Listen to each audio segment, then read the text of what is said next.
Hey, what's up? It's your boy TJ. Welcome to Real Sports with yours truly. I'd like to thank you all for tuning in. First and foremost, I'd like to give a shout out to all the people that tuned in to last week's show. You know, it means a lot to me for taking time out of your busy schedule just to see what I'm about, man.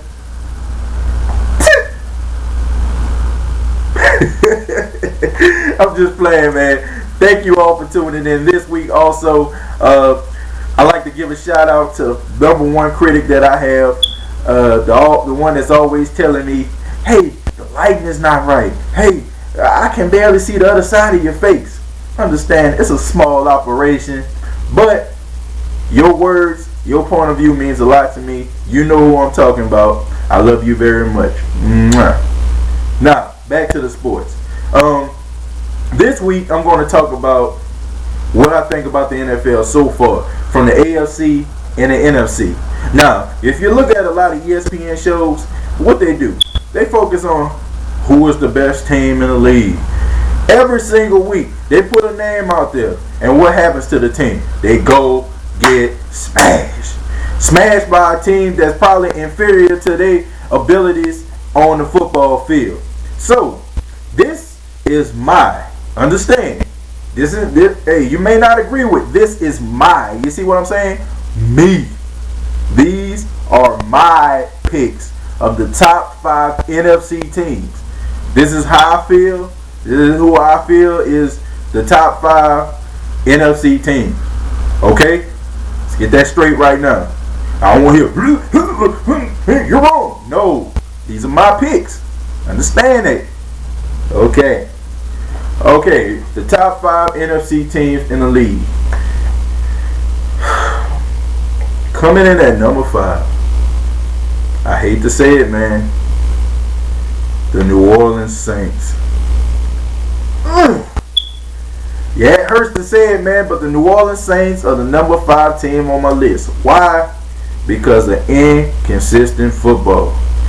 You got to learn how to play every single week. You are the Super Bowl champions. Understand that, man. Teams are going to give you their best every single week, despite the record. Do not look at records anymore, New Orleans. Don't look at records. Just go out there and play your type of football. Okay?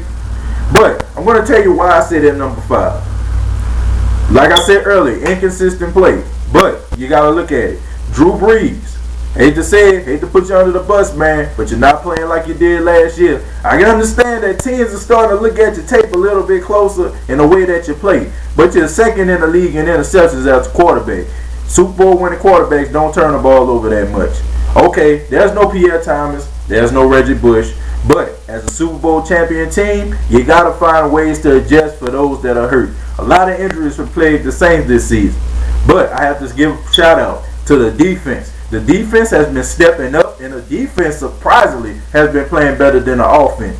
Now, if the Saints start winning games that they should win, quote unquote, then they'll move up my list. But right now, they're coming in at number 5. Coming in at number 4, the Green Bay Packers.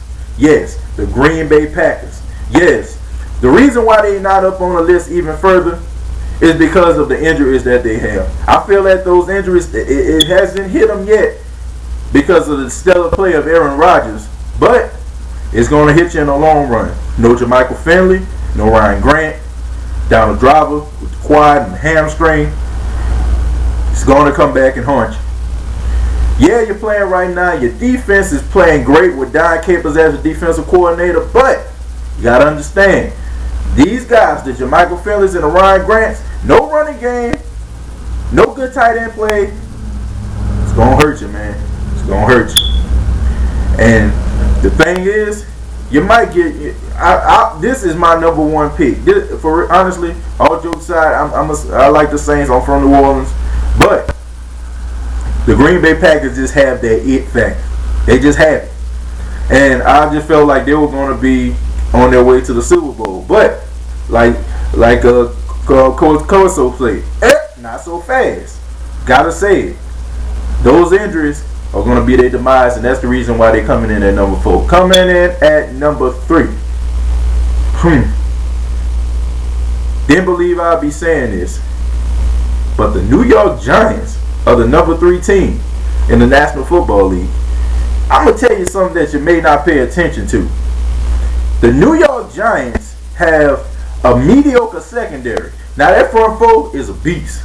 You know what I'm saying? The Kiwanukas and the Pierre Pauls and the Justin Tucks and the Canty, them guys are beasts. Linebackers, golf, secondary, questionable.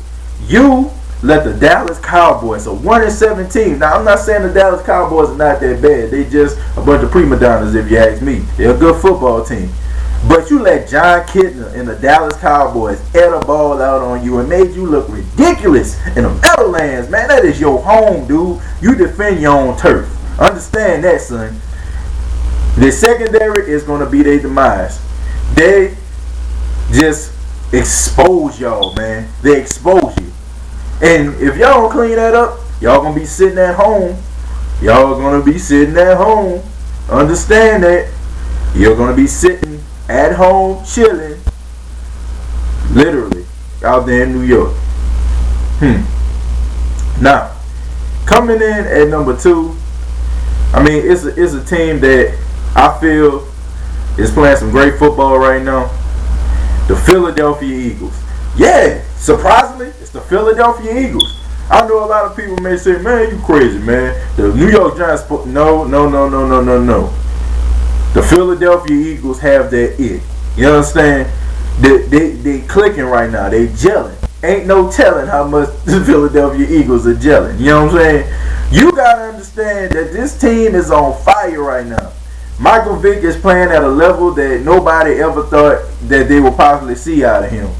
The offensive line, not that good. But when you got a quarterback with those kind of abilities, it's going to be hard for teams to blitz him. Because he can always just throw it out there. Or, throw a screenplay. Andy Reid is good for the screens. The defense is young. Nobody thought the defense would be that good. But you got Asante Samuels out there directing the secondary. You got Trent Cole out there. You got these guys out here that's motivating that defense, giving them all kind of positive auras out there. And these guys are believing in what Andy Reid and what the defensive coordinators are telling them. That's pretty much it. Coming in at number 1.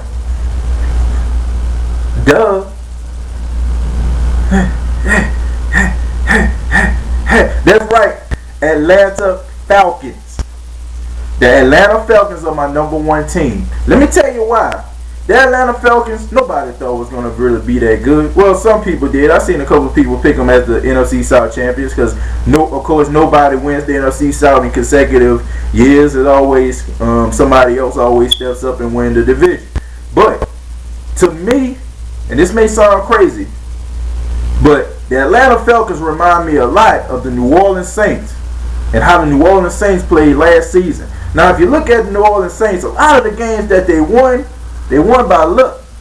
And when you look at the Atlanta Falcons, a lot of the games that they win off of missed field goal, New Orleans Saints, off somebody picking the ball off, Nick Clemens, somebody coming around there and snatching the ball about his hand, Roddy White, and they end up winning the game. So they remind me a lot of the Saints, man. It just seems like it's just their year. I mean, it's their year. I mean, the luck is really bouncing in Atlanta. And Roddy White is playing out his mind, man. This guy is playing insane, and Matt Ryan is starting to get it. You got a healthy Turner the Burner. I mean, the defense is playing really, really good. And you got to give props what props do. Like I said, I'm a Saints fan, NFC South. I like the Atlanta. I like them. I like the Falcons. But, I feel this is their year. I mean, what they do with it is up to them. But right now, they're leading the pack. Okay, I'm running out of tape. But tune in to part 2 when I'm going to give you my top 5 AFC teams. Come back with me. It's your boy TJ, Real Sports. Holla!